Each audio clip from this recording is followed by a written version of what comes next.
Whether it's listening to their stories, learning from lived experiences, or simply spending time in the kitchen, our grandparents guide us as pillars of understanding our culture. Come alongside us as we connect with Punjabi families in Surrey, BC, to learn how they honor their roots and create intergenerational connections. Today, we'll get a lesson on why dance is such a pillar in our community. Our grandparents' shadows. ਸਾਡੇ ਸਿਆਣਿਆਂ ਦਾ ਪਰਛਾਵਾਂ। ਮੂੰਹੋਂ ਬੁੜੀਏ ਨਿਕਲ ਜਾਵੇ ਰੰਗ ਮਾਈਏ ਦਾ ਸ਼ਾਵਾ ਰੰਗ ਮਾਈਏ ਦਾ। Gidda is an art form practiced by Punjabi women and girls around the world.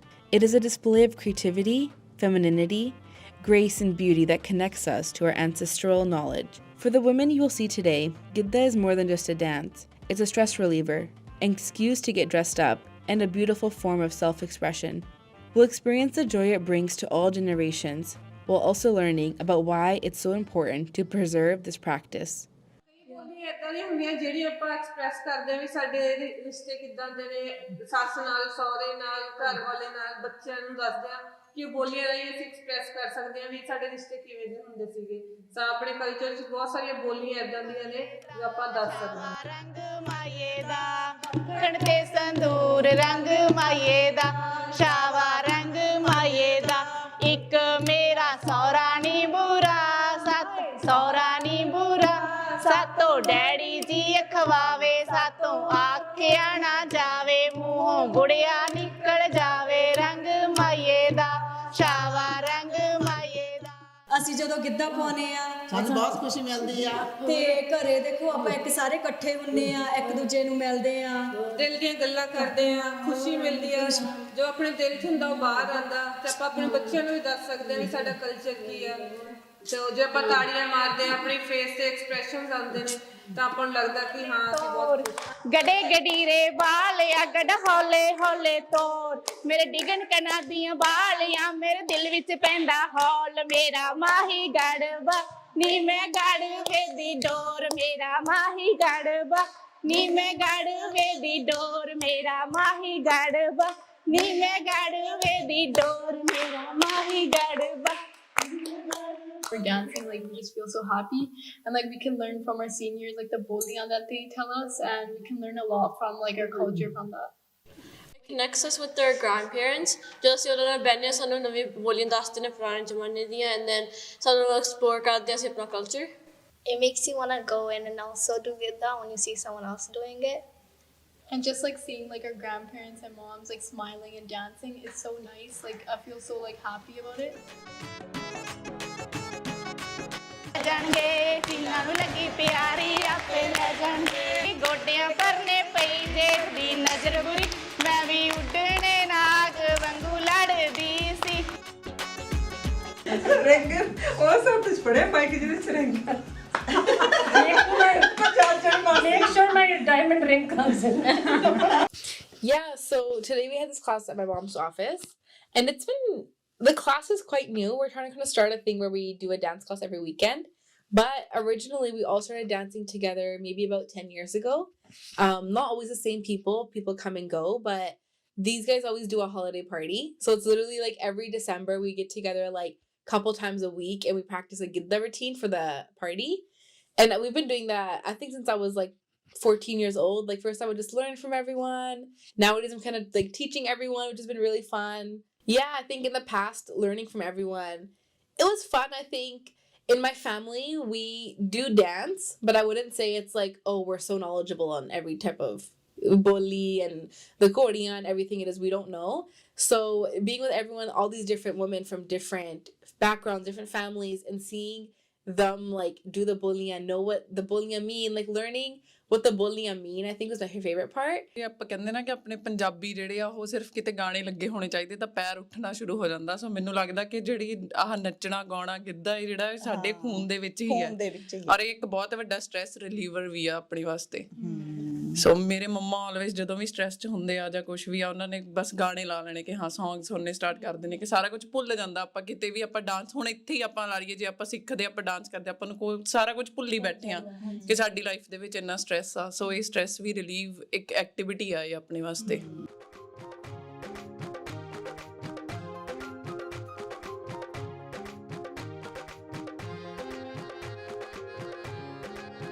I learned from my mom, like ਮੇਰੀ mom ਬਹੁਤ ਗਿੱਧਾ ਪਾਉਂਦੇ ਹੁੰਦੇ ਸੀਗੇ, ਸੋ ਐਕਸ਼ਨ ਕਰ ਕਰਕੇ ਪਾਉਂਦੇ ਹੁੰਦੇ ਸੀਗੇ ਜਿੱਥੇ ਵੀ ਅਸੀਂ ਜਾਣਾ, ਸਪੈਸ਼ਲੀ ਇਨ ਮਾਈ ਨਾਨਕੇ ਪਿੰਡ ਜਦੋਂ ਅਸੀਂ ਜਾਂਦੇ ਸੀ ਵਿਆਹ ਤੇ ਮੇਰੀ mom ਬਹੁਤ ਨੱਚਦੇ ਹੁੰਦੇ ਸੀਗੇ, ਐਂਡ ਸਪੈਸ਼ਲੀ ਸਾਰੇ ਉਹਨੂੰ ਕਹਿੰਦੇ ਹੁੰਦੇ ਸੀ ਆ ਜਾ ਆਹ ਬੋਲੀ ਪਾਈਏ ਆਪਾਂ, ਰਾਈਟ। ਐਕਚੁਅਲੀ ਮੇਰੀ ਮਾਮ ਤਾਂ ਗਿੱਧਾ ਨਹੀਂ ਪਾਉਂਦੇ ਸੀਗੇ, ਪਰ ਮੈਨੂੰ ਸ਼ੌਂਕ ਸੀਗਾ ਵਾਈਲ ਆਈ ਵਾਜ਼ ਯੰਗ।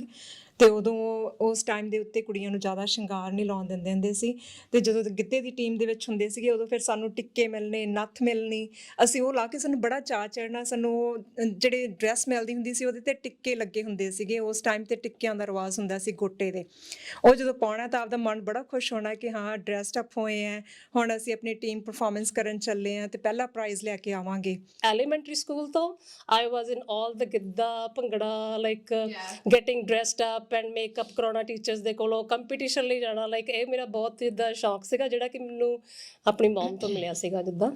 ਫਿਰ ਅਸੀਂ ਨੱਚਦੇ ਰਹੇ ਸਕੂਲਾਂ ਦੇ ਵਿੱਚ, ਆਲਵੇਜ਼ ਸਕੂਲ 'ਚ ਕੋਈ ਪਰਫੋਰਮੈਂਸ ਕਰਨੀ, ਪਰ ਸਕੂਲ ਦੇ ਵਿੱਚ ਜਦੋਂ ਪਰਫੋਰਮੈਂਸ ਕਰਦੇ ਸੀਗੇ ਮੈਨੂੰ ਉਸ ਵੇਲੇ ਜ਼ਿਆਦਾ ਚਾਅ ਇਹ ਗੱਲ ਦਾ ਹੁੰਦਾ ਸੀਗਾ ਕਿ ਲਿਪਸਟਿਕ ਲਾਉਣ ਨੂੰ ਮਿਲ ਜਾਂਦੀ ਬੁੱਲਾਂ ਦੇ ਉੱਤੇ, ਤੇ ਇੱਕ ਗੋਟੇ ਵਾਲੀ ਚੁੰਨੀ, ਇਹੋ ਦੋ ਜਿਹਦਾ ਬਹੁਤ ਸ਼ੌਂਕ ਹੁੰਦਾ ਸੀਗਾ।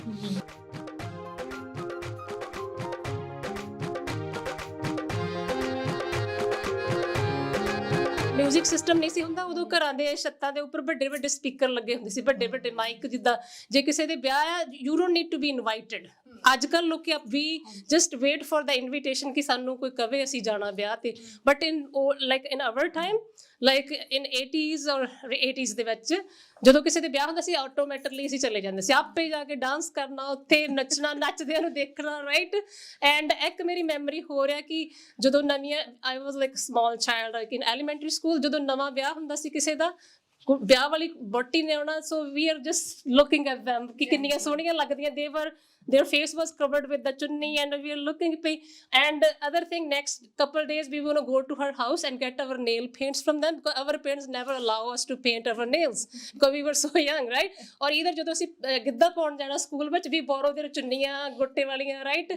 and they will do our makeup, ਸਾਨੂੰ ਉਹ ਇੰਨੀ ਵਧੀਆ ਚੀਜ਼ ਲੱਗਦੀ। I still remember my neighbors like brides ਜਿਹੜੀਆਂ ਆਉਂਦੀਆਂ ਸੀਗੀਆਂ। ਮੈਂ ਵੀ ਇਹੋ ਜਿਹੇ ਫੈਮਿਲੀ 'ਚੋਂ ਹੀ ਸੀ ਕਿ ਉੱਥੇ ਸਾਨੂੰ ਅਲਾਉਡ ਨਹੀਂ ਸੀ ਹੁੰਦਾ ਕਿ ਅਮਰਧਾਰੀ ਹੁੰਦੇ ਸੀ ਤੇ ਨੱਚਦੇ ਨਹੀਂ ਹੁੰਦੇ, ਹੈ ਨਾ। ਤੇ ਮੰਮੀ ਹੁਣਾਂ ਨੂੰ ਵੀ ਉਹਨਾਂ ਦੇ ਜਿੱਦਾਂ ਮਾਮ ਡੈਡ ਨੇ ਇਹੋ ਅਲਾਉਡ ਨਹੀਂ ਸੀ ਕੀਤਾ, ਉਹਨਾਂ ਨੂੰ ਵੀ ਨਹੀਂ ਸੀ ਆਉਂਦਾ। ਤੇ ਜਦੋਂ ਮੇਰੇ ਮਾਮਾ ਜੀ ਦਾ ਵਿਆਹ ਸੀ, ਸਾਡੀ ਨਾਨੀ ਕਹਿੰਦੀ ਕੁੜੀਓ ਨੱਚੋ, ਉਹ ਕਹਿੰਦੇ ਕਿਤੇ ਦੱਸਿਆ ਤਾਂ ਹੈ ਨਹੀਂ, ਕਿਤੇ ਜਾਣ ਤਾਂ ਦਿੱਤਾ ਨਹੀਂ ਸੀ, ਕਿਵੇਂ ਨੱਚੀਏ, ਸਾਨੂੰ ਕੀ ਪਤਾ ਕਿਵੇਂ ਨੱਚਣਾ ਆ, ਰਾਈਟ। ਪਰ ਮੈਨੂੰ ਇਸ ਗੱਲ ਦਾ ਸ਼ੌਂਕ ਸੀ, ਸਾਡੀਆਂ ਗੁਆਂਢਣਾਂ ਬਹੁਤ ਨੱਚਦੀਆਂ ਹੁੰਦੀਆਂ ਸੀ, ਚਾਚੀਆਂ ਲੱਗਦੀਆਂ ਹੁੰਦੀਆਂ ਸੀ, ਤੇ ਉਹਨਾਂ ਵੱਲ ਦੇਖ ਕੇ ਜਿੱਦਾਂ ਮੈਨੂੰ ਵੀ ਸ਼ੌਂਕ ਹੁੰਦਾ ਸੀ ਵੀ ਹਾਏ ਨੱਚੀਏ, ਪਰ ਨੱਚਣ ਨਹੀਂ ਸੀ ਦਿੰਦੇ, ਹੈ ਨਾ। ਤੇ ਜਦੋਂ ਵਿਆਹ ਹੋ ਗਿਆ, ਵਿਆਹ ਤੋਂ ਬਾਅਦ ਫਿਰ ਕਿਤੇ ਵੀ ਕੋਈ ਵੀ ਪ੍ਰੋਗਰਾਮ ਹੋਣਾ, ਜਿੱਦਾਂ ਦਾ ਹੋਣਾ ਮੈਂ ਨੱਚੀ ਜਾਣਾ। ਪਰ ਹੁਣ ਮੈਨੂੰ ਇਹ ਆ ਵੀ ਮੇਰੀਆਂ ਬੇਟੀਆਂ ਨੂੰ ਵੀ ਬਹੁਤ ਸ਼ੌਂਕ ਆ। ਹੁਣ ਅਸੀਂ ਤਿੰਨੇ ਜਦੋਂ ਕਿਤੇ ਪਾਰਟੀ ਹੁੰਦੀ ਆ, ਅਸੀਂ ਤਿੰਨੇ ਬਹੁਤ ਨੱਚੀਦਾ ਆ। ਛੋਟੀ ਬੇਟੀ ਨੇ ਤਾਂ ਸਿੱਖਿਆ ਵੀ ਸੀ ਥੋੜ੍ਹਾ ਜਿਹਾ। ਮੈਂ ਇੱਕ ਗੱਲ ਐਡ ਕਰੂੰਗੀ ਕਿ ਮੈਂ ਜਿੱਦਾਂ ਲਾਈਕ ਜਦੋਂ ਮੈਂ ਇੱਥੇ ਆਈ ਸੀਗੀ ਮੈਂ ਇੰਨਾ ਸ਼ਾਈ ਸੀਗੀ ਲੋਕਾਂ ਦੇ ਵਿੱਚ ਡਾਂਸ ਕਰਨ ਨੂੰ, ਬਟ ਮੇਰੇ husband like he perform for one of the club in Canada for 25 years। ਮੈਨੂੰ ਬਹੁਤ ਸੰਗ ਆਉਂਦੀ ਸੀ ਕਿ ਉਹ ਇੰਨਾ ਵਧੀਆ ਕਰਦੇ ਤੇ ਮੈਨੂੰ ਨੱਚਣਾ ਨਹੀਂ ਆਉਂਦਾ। ਸੋ ਮੇਰੀਆਂ ਸਿਸਟਰ ਇਨ ਲਾਜ਼, ਮੇਰੀਆਂ ਜਠਾਣੀਆਂ, ਮੇਰੇ ਮਦਰ ਇਨ ਲਾ ਉਹ ਗਾਉਂਦੇ ਬਹੁਤ ਸੀਗੇ। ਸੋ ਮੈਂ ਪਿੱਛੇ ਖੜੀ ਹੁੰਦੀ ਸੀ, but then they force me to start again. And then now my younger son, ਜਦੋਂ ਅਸੀਂ ਕਿਤੇ ਪਾਰਟੀ 'ਤੇ ਜਾਈਦਾ, me and my son both perform bhangra or giddha. So that is one of the like best movement in my life, ਜਦੋਂ ਮੇਰੇ husband, ਮੇਰਾ ਬੇਟਾ, like my older one does as well, but ਜਦੋਂ ਛੋਟਾ ਪਾਉਂਦਾ ਆ ਉਹ ਸਾਡਾ ਕਨੈਕਸ਼ਨ ਜਿਹੜਾ ਡਾਂਸ ਕਰਦੇ ਆ ਦਾ ਪੰਜਾਬੀ ਡਾਂਸ ਕਰਦੇ is totally different. Like you forget your mother, you forget your dancing with your son, right. It's just like I am so glad ਕਿ ਅਸੀਂ ਜਿਹੜਾ ਮੈਂ ਸਿੱਖਿਆ ਸੀ ਆਪਣੀ ਮਮ ਤੋਂ, ਮੇਰੇ ਬੇਟੇ ਨੇ ਮੇਰੇ ਹਸਬੈਂਡ ਤੋਂ ਸਿੱਖਿਆ ਤੇ ਮੇਰੇ ਤੋਂ, ਰਾਈਟ। ਹੁਣ ਉਹ ਮੈਨੂੰ ਪਤਾ ਹੈ ਕਿ ਹੀ ਲਿਸਨ ਸੋ ਮੈਨੀ ਪੰਜਾਬੀ ਸੌਂਗਸ, ਤੇ ਮੈਨੂੰ ਬਹੁਤ ਖੁਸ਼ੀ ਹੈ ਕਿ ਮੇਰੇ ਬੱਚੇ ਜਿਹੜੇ ਉਹ ਅੱਗੇ ਇਸ ਚੀਜ਼ ਨੂੰ ਲੈ ਕੇ ਜਾ ਰਹੇ and Aam so proud of them। ਉਸ ਤੋਂ ਬਾਅਦ ਦੇ ਵਿੱਚ ਜਦੋਂ ਮੇਰਾ ਵੀ ਵਿਆਹ ਹੋ ਗਿਆ, ਕੈਨੇਡਾ ਨੂੰ ਆ ਗਿਆ, ਫਿਰ ਮੇਰੇ ਬੱਚੇ, ਤੇ ਮੈਂ ਆਪਣੇ ਬੇਟੇ ਨੂੰ ਤਾਂ ਚਾਹੁੰਦੀ ਸੀ ਕਿ ਉਹ ਢੋਲ ਸਿੱਖੇ, ਪਰ ਮੈਂ ਚਾਹੁੰਦੀ ਸੀਗੀ, ਪਰ ਉਹ ਹੀ ਗੱਲ ਕਿ ਜੇ ਤੁਹਾਡੇ ਅੰਦਰੋਂ ਸ਼ੌਂਕ ਨਹੀਂ ਹੁੰਦਾ ਹੈਗਾ ਫਿਰ ਤੁਸੀਂ ਉਹ ਕਰ ਨਹੀਂ ਸਕਦੇ। ਪਰ ਮੇਰੀ ਡਾਟਰ ਇਦਾਂ ਬਹੁਤ ਵਧੀਆ, ਜਿੱਦਾਂ ਉਹਨੂੰ ਬਹੁਤ ਸ਼ੌਂਕ ਸੀਗਾ ਜਿੱਦਾਂ। ਪਰ ਹੁਣ ਜਿਹੜੇ ਸਾਡੇ ਘਰ ਦਾ ਮਾਹੌਲ ਹੈਗਾ ਉੱਥੇ ਅਸੀਂ ਜੁਆਇੰਟ ਫੈਮਿਲੀ ਰਹਿੰਦੇ ਆ, ਤੇ ਸਾਡੇ ਕੋਲ ਨਿੱਕੀਆਂ ਨਿੱਕੀਆਂ ਕੁੜੀਆਂ ਹੈਗੀਆਂ ਜਿੱਦਾਂ, ਰਾਈਟ। ਤੇ ਮੈਨੂੰ ਉਹ ਬੜਾ ਚੰਗਾ ਲੱਗਦਾ ਜਦੋਂ ਮੇਰੀ ਡਾਟਰ ਉਹਨਾਂ ਨੂੰ ਸਿਖਾਲਦੀ ਆ। ਸੋ ਜਿਹੜਾ ਇੱਕ ਕਲਚਰ ਹੈਗਾ ਆ, ਮੈਨੂੰ ਉਹ ਇੱਕ ਜ਼ਿਆਦਾ ਚੰਗੀ ਲੱਗਦੀ ਆ ਕਿ ਮੈਂ ਬੇਸ਼ੱਕ ਪ੍ਰੋਫੈਸ਼ਨਲ ਪਰਸਨ ਤੋਂ ਨਹੀਂ ਸਿੱਖਿਆ, ਪਰ ਮੇਰੀ ਡਾਟਰ ਨੇ ਕੀਤਾ। ਸੋ ਹੁਣ ਮੇਰੀ ਡਾਟਰ ਜਿਹੜੀ ਹੈਗੀ ਉਹ ਅੱਗੇ ਜਿਹੜੇ ਹੈਗੇ ਸਾਡੇ ਬੱਚੇ ਸਾਡੀ ਜੁਆਇੰਟ ਫੈਮਿਲੀ 'ਚ ਰਹਿੰਦੇ, ਉਹਨਾਂ ਨੂੰ ਟੀਚ ਕਰਦੀ ਆ। ਸੋ ਅਸੀਂ ਆਪਣੇ ਅੱਜ ਕੱਲ੍ਹ ਦੇ ਬੱਚਿਆਂ ਨੂੰ ਜਿਹੜਾ ਕੀ ਕਰ ਸਕਦੇ ਹੈਗੇ, ਜਾਂ ਤਾਂ ਆਪਣੇ ਕੋਲ ਸਕੂਲ ਹੈਗਾ ਆ, ਕਈ ਲੋਕਾਂ ਨੇ ਸਕੂਲ ਖੋਲ੍ਹੇ ਹੈਗੇ ਆ, ਜਾਂ ਤੁਹਾਡੇ ਘਰ ਦੇ ਵਿੱਚ ਹੈਗੇ ਜਿੱਦਾਂ ਮੇਰੀ ਡਾਟਰ ਸਿਖਾਲਦੀ ਹੈਗੀ ਸਾਰਿਆਂ ਨੂੰ। ਸੋ ਇਸ ਤਰੀਕੇ ਦੇ ਨਾਲ ਆਪਾਂ ਜਿਹੜਾ ਆਪਣਾ ਕਲਚਰ ਹੈਗਾ ਆ ਇੱਕ ਨੱਚਣ ਗਾਉਣ ਦਾ, ਉਹਨੂੰ ਆਪਾਂ ਅੱਗੇ ਜਾ ਕੇ ਲੈ ਸਕਦੇ ਹਾਂ। They feel is they're honestly very proud, I would say, and it's nice. Like, it's really nice to come here in this into the space. It's very positive, and they give me so many words of encouragement, which is so nice. Like, they're always like, first of all, they're just shocked. They're like, oh, like this Canadian born, like this is a big thing in Punjabi culture. Like, oh, these Canadian born kids. She's like, oh, this Canadian born girl, like she does know stuff. Of course, it makes you feel really good. Like, you want to connect back to your culture and your heritage in any way that you can, and I feel like dance is such a powerful way to do that. So it's definitely just, I feel very validated and happy and just, yeah. ਇਮਰਨ ਜਿੱਦਾਂ ਭੰਗੜਾ ਸਿਖਾਉਂਦੀ ਆ, ਗਿੱਧਾ ਸਿਖਾਉਂਦੀ ਆ, ਕਿ ਸਾਡੇ ਨਿਆਣੇ ਜਿਹੜੇ ਛੋਟੇ ਸੀ ਉਹ ਸ਼ਾਏ ਬਹੁਤ ਸੀ, ਪਰ ਇਮਰਨ ਨੇ ਦੱਸਿਆ ਕਿ ਆਪਾਂ ਪੰਜਾਬੀ ਆ, ਆਪਾਂ ਖੁੱਲ ਕੇ ਨੱਚ ਸਕਦੇ ਆ, ਗਿੱਧਾ ਪਾ ਸਕਦੇ ਆ। Yeah, I think when it comes to learning Gidda, my nanny's sister actually, she was, in my eyes, I would think she was the one who always would be like, okay, if there's a wedding, make sure she's there to do the bolia and sing all the songs and whatnot. My nanny herself, I don't think much. And I think the only reason for that really was because I think she was just focused on a lot of other things in her life. Like, cooking is a big thing for her. Textiles, like she loves to knit. So I think my connection with her grew through those things. But when it came to Gidda, I wouldn't say that my nanny had the biggest role. And I think that could be something true for a lot of people. Because a lot of the time, we don't see our grandparents in that youthful glow all the time. So for me, it was mostly like my masis and my ampuas, aunts, like my cousins, my older cousins who really taught me it. ਮੈਂ ਵੀ ਉਹਦਾ ਛੋਟੀ ਹੁੰਦੀ ਨੱਚਦੀ ਸੀਗੀ, ਪਰ ਮੇਰੇ mummy ਵੀ ਉਹਦਾ ਨੱਚ ਲੈਂਦੇ ਸੀਗੇ, ਪਰ ਉਹ ਜ਼ਿਆਦਾ ਘੋੜੀਆਂ ਗਾਉਂਦੇ ਹੁੰਦੇ ਸੀਗੇ। ਜਿੱਦਾਂ ਮੇਰੀ ਮੰਮੀ ਨੇ ਕਿੰਨੀ ਵਾਰੀ ਸਾਨੂੰ ਕਹਿਣਾ, ਉਹਨੇ ਕਹਿਣਾ ਵੀ ਜਦੋਂ ਕੋਈ ਪਿੰਡ 'ਚ ਵਿਆਹ ਹੁੰਦਾ ਆ ਤੇ ਸਾਨੂੰ ਲੋਕੀ ਕਹਿੰਦੇ ਆ ਵੀ ਜਾਇਓ ਨਾ ਕਿਤੇ ਵੀ ਵਿਆਹ ਆ ਜਿੱਦਾਂ, ਹੈ ਨਾ।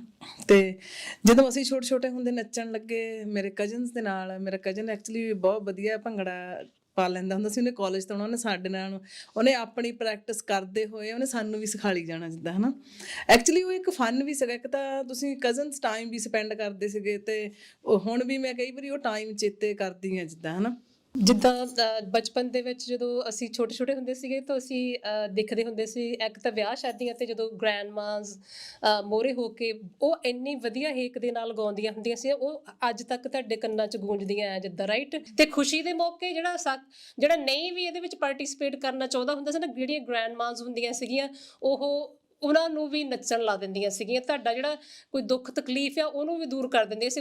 ਕਿਹੜਾ ਨਹੀਂ, ਇਕੱਠੇ ਹੋ ਕੇ ਚਲੋ ਲੈਟਸ ਗੋ, ਕਿਸੇ ਦੇ ਘਰ ਵਿਆਹ ਆ, ਸਾਰੇ ਆਂਢ ਗੁਆਂਢ ਦੀਆਂ ਲੇਡੀਜ਼ ਬੀਬੀਆਂ ਨੇ ਇਕੱਠੀਆਂ ਹੋ ਕੇ ਜਾਣਾ, ਜਿੱਦਾਂ ਕਿਸੇ ਦੇ ਘਰ ਰਾਤ ਨੂੰ ਬਹਿ ਕੇ ਉਹ ਸੁਹਾਗ ਜਾਂ ਘੋੜੀਆਂ ਗਾਉਂਦੇ ਹੁੰਦੇ ਸੀ, ਡਿਪੈਂਡ ਕਿ ਮੁੰਡੇ ਦਾ ਵਿਆਹ ਜਾਂ ਕੁੜੀਆਂ ਦਾ ਵਿਆਹ।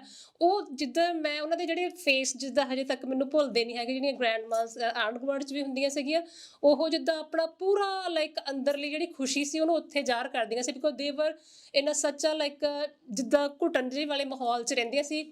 they didn't have a freedom that we have now, right? So ਉਹ ਉੱਥੇ ਇੱਕ ਇਹ ਚੀਜ਼ਾਂ, ਇਹ ਜਗ੍ਹਾ, ਇਹ ਜਿਹੜਾ ਮੌਕਾ ਸੀਗਾ, that was the like event that they can express their inner side, what they are. Actually you can see this is what actually person is. You don't know what is behind the doors, ਕੀ ਉਹ ਕਰਦੇ life ਦੇ ਵਿੱਚ, ਪਰ ਜਿੱਥੇ ਕੋਈ ਖੁਸ਼ੀ ਦਾ ਔਰ ਐਨੀ ਜਿਹੜੀ ਸੋਗ ਵਾਲੀ ਇਵੈਂਟ ਹੈਗੀ ਆ, that was the event you can see the real person inside them.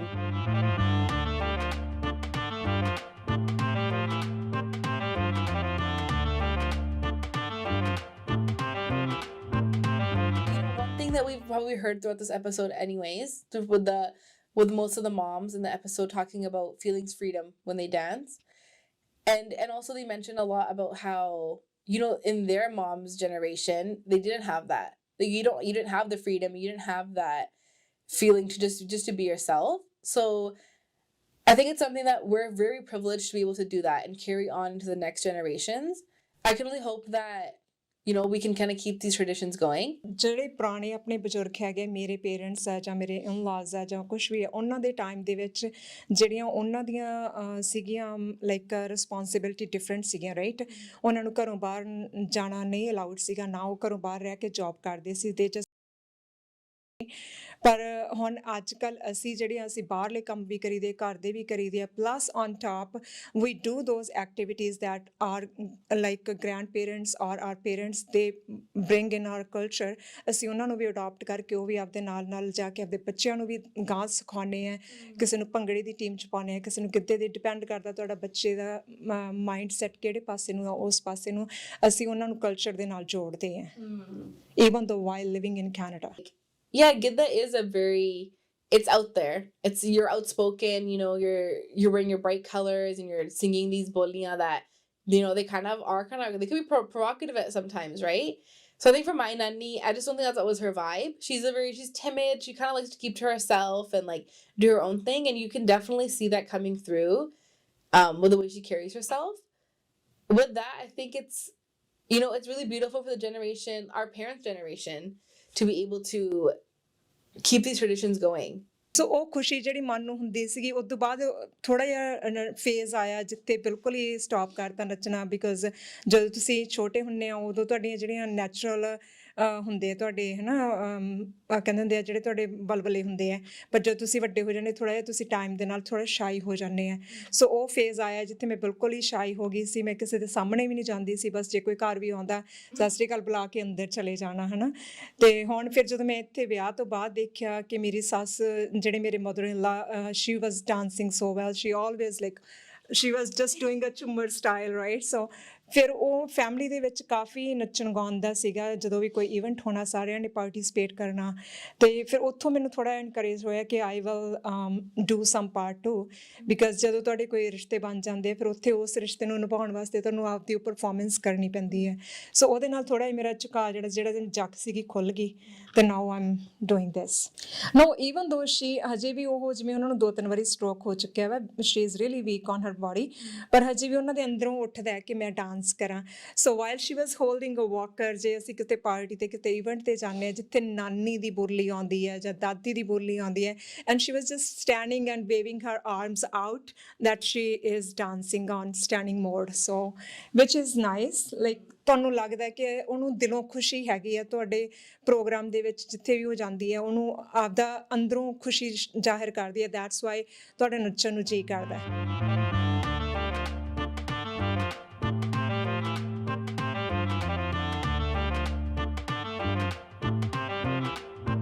My introduction to Gidda, I would say, was through media, but it definitely got stronger in my youth as when I would travel to India.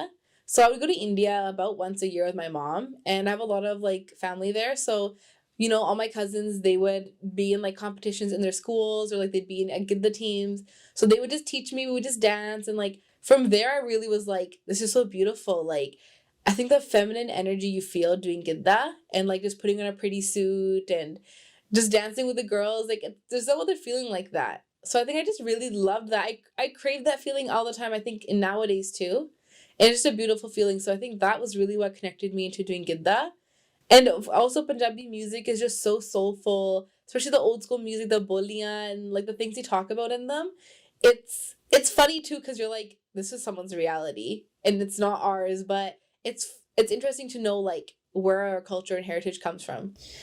You know, I think growing up here in Canada, like it is easy for you to forget your culture and not want to preserve it. But a really big way I found myself connecting back was, you know, listening to Punjabi music and doing Punjabi dance. And, you know, growing up, I think it was kind of a stigma and you were kind of bullied for it to listen to Punjabi music. But nowadays, I think with media and technology and social media, things are opening up so much and it's so normalized. So I think as a youth, really diving into that culture. ਮੈਂ ਛੋਟੀ ਹੁੰਦੀ ਨੇ ਜਿਹੜਾ ਗਿੱਧਾ ਉਹ ਆਪਣੀ ਦਾਦੀ ਮੰਮਾ ਕੋਲੋਂ ਸਿੱਖਿਆ। ਸੋ ਮੇਰੇ ਦਾਦੀ ਜੀ ਜਿਵੇਂ ਕਿਸੇ ਦੇ ਘਰ ਵੀ ਜਦੋਂ ਜਾਣਾ ਉਹਨਾਂ ਨੇ ਗਾਉਣ ਵਾਸਤੇ ਜਾਣਾ ਤਾਂ ਆਪਾਂ ਗਾਉਣ ਬਿਠਾਉਂਦੇ ਆ। ਸੋ ਗਾਉਣ ਵਾਸਤੇ ਜਾਣਾ ਤਾਂ ਸਾਰਿਆਂ ਨੇ ਪਹਿਲਾਂ ਸਪੈਸ਼ਲੀ ਆ ਕੇ ਦਾਦੀ ਜੀ ਨੂੰ ਕਹਿਣਾ ਕਿ ਨਹੀਂ ਤੁਸੀਂ ਹੋਣੇ ਚਾਹੀਦੇ ਹੋ। ਸੋ ਹੁਣ ਮੇਰੇ ਦਾਦੀ ਜੀ ਦਾ ਇੱਕ ਬਹੁਤ, ਜਿਵੇਂ ਆਪਾਂ ਕਹਿ ਸਕਦੇ ਹਾਂ ਕਿ ਇੱਕ ਉਹਨਾਂ ਨੇ ਆਲਵੇਜ਼ ਇੱਕ ਬੋਲੀ ਕਰਦੇ ਹੁੰਦੇ ਸੀ, ਉਹਨਾਂ ਨੇ ਨਾ ਨਾਲੇ ਨੂੰ ਡੋਲੂ ਬੰਨ ਲੈਣਾ ਤੇ ਧਰਮ ਕੰਡਾ ਤੋਲਦੇ ਹੁੰਦੇ, ਉਹ ਬੋਲੀ ਆ।